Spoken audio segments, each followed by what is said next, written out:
You're listening to the Infinite Banking Mastery Podcast. Did you know that you could build a tax-free pool of wealth that's liquid and accessible all your life while building your retirement nest egg? Gain full control of your financial future and stop relying on the government and banks. The wealthy have already discovered this wealth-building secret. Now it's your turn to get financially secure without following the conventional wisdom that keeps you in debt to banks. Now here's your host, Valerie LaRocque. Well, hello, everybody. Welcome to the Infinite Banking Mastery Podcast. Thank you so much for being here, for listening. Today, I wanted to go over one of my favorite stories on inflation. And the reason it's one of my favorite stories is because it really explains it very well in an easy to understand way. And I think helps us to see how the same thing or something similar is happening here in America and around the world. So this story is a part of our history, but I am getting it from a book called How Privatized Banking Really Works. This book was written by Carlos Lara and Robert Murphy. It's an excellent book. You should pick it up. And these two guys were both very close with Nelson Nash, the author of Becoming Your Own Banker, and were a part of the beginning of the Nelson Nash Institute, which trains the practitioners for IBC. So I'm going to start off this story with a quote from John Adams, just as they do in the book. It's a famous quote. He said, "All the perplexities, confusion, and distress in America arise from the downright ignorance of the nature of coin, credit, and circulation." Simply that we just don't understand how all of that works. And it's not taught in school. It's not really taught anywhere. I don't think the banks and the government really care for us to have a very clear understanding of how it all works. And this statement was actually made in 1829, so a while ago, quite a while ago. So this story is a story of the great Roman Empire and talking about Caesar. So it's about Caesar and how he ran his army and the things that he did while on the throne. So he had actually a very large army. Imagine tens of thousands of soldiers, all with the best weaponry, ready for Caesar's next command. And so how did Caesar pay for all of these soldiers? Well, actually, the army helped to acquire the funds needed to pay themselves because they were out there conquering other territories and plundering and bringing that back to Caesar. And also there were some very high taxes that they called tribute back then. So the Caesar was using the army to collect and bring in wealth and valuable things from the territories that they were conquering. So now Caesar has this very large army that he needs to pay, and he wants to pay them because he likes all the plunder and wealth that they bring in for him. However, unfortunately, even though he had all this wealth coming in all the time, he still did not seem to have enough to pay his army. And so what was he going to do? He did know that taxing the people too much could cause a revolt, so he didn't want to go that route. So he came up with an idea. And he decided, well, I know what I'll do. I will just clip all the edges of the gold coins and then melt them down, those clippings, and make more new gold coins. And so that's what he did. His people, his servants, clipped down the edges of the gold. They melted it down. They created new coins, and then they paid the army. Now, if we think about it, you can tell he tampered with the money. He made it completely different. It's not as heavy. The gold is not as heavy. He made the money lighter. In addition, he has increased the money supply because he'd melted it down and added more than that when what was there.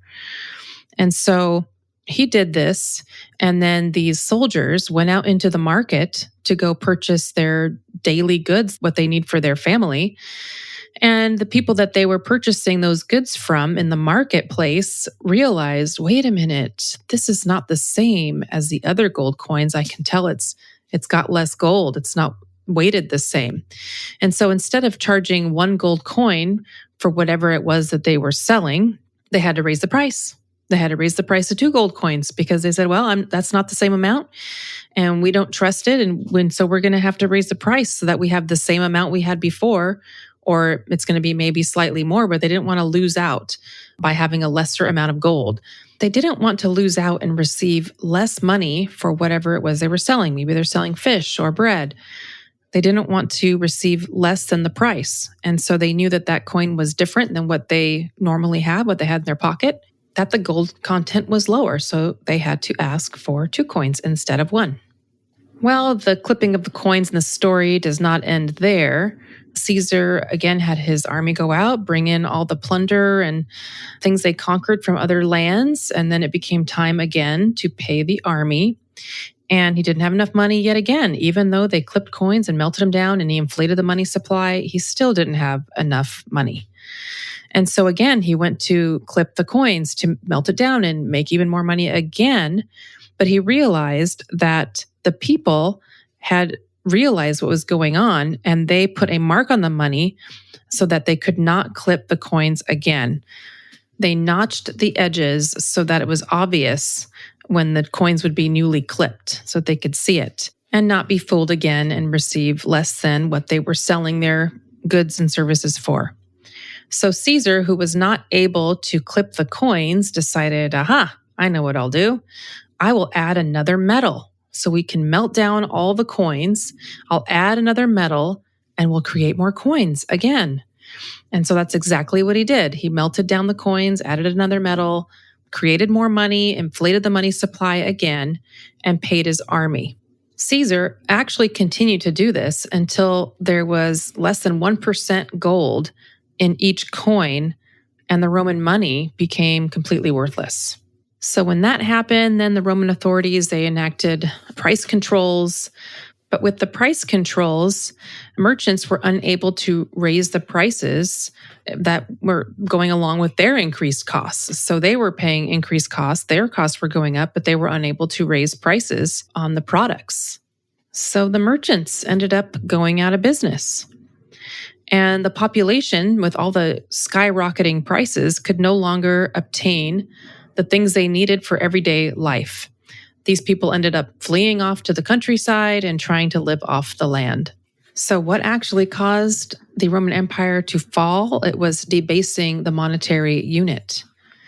And that information, too, was taken from Ludwig von Mises, who wrote the book Human Action.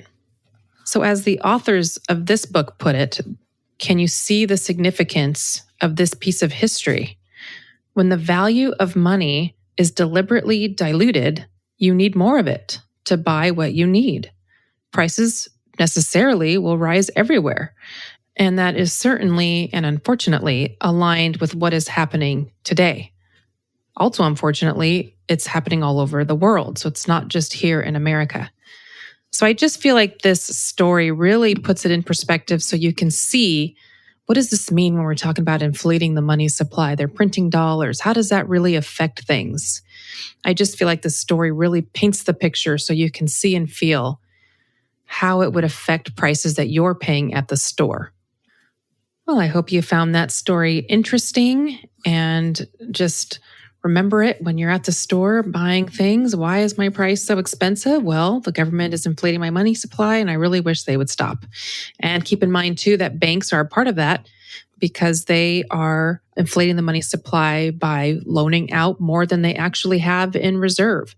That's why the infinite banking concept helps in this bigger picture as well, because it helps to take that money out of circulation with the banks if you're putting it and storing it with insurance companies who are not fractional reserve banking and inflating the money supply. It's going to help the country overall.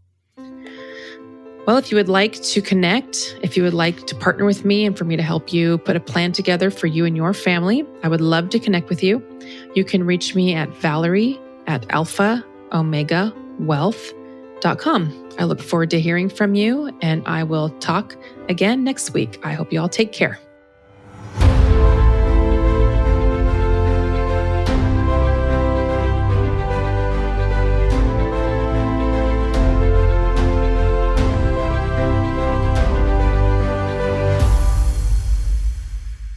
This is thepodcastfactory.com.